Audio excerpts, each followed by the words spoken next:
Some of the winch now, and what we do is we have to release the winch cable. Pull this pin off right here. Put it back in, and then we just unthread the cable from the little guide fingers. And with the cable tight, you always want to make sure your cable's tight as you wind it in, so it doesn't bunch up on you.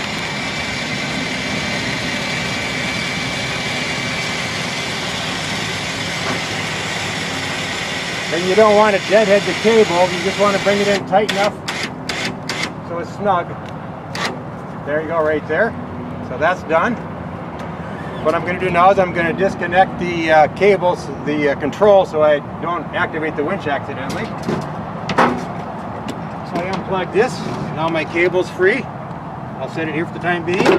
I'm going to unplug the winch power feed. And what I'll do now is I'm going to pull out the extension boom. Set it on the floor here.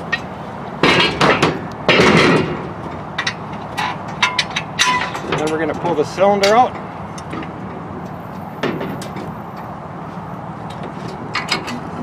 Cylinder's out. Just put the pins back in place here.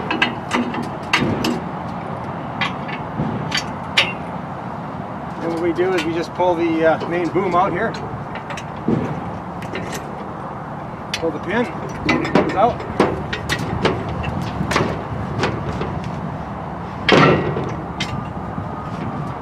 Pin back in.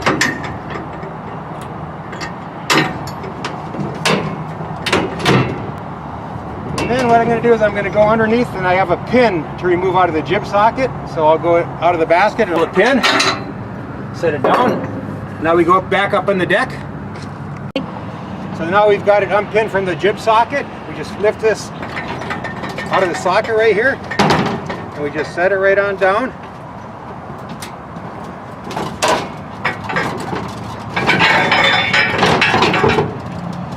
And then the last thing we do is we come on the shut the cover. We come over here and on the ratchet, tie down for the battery.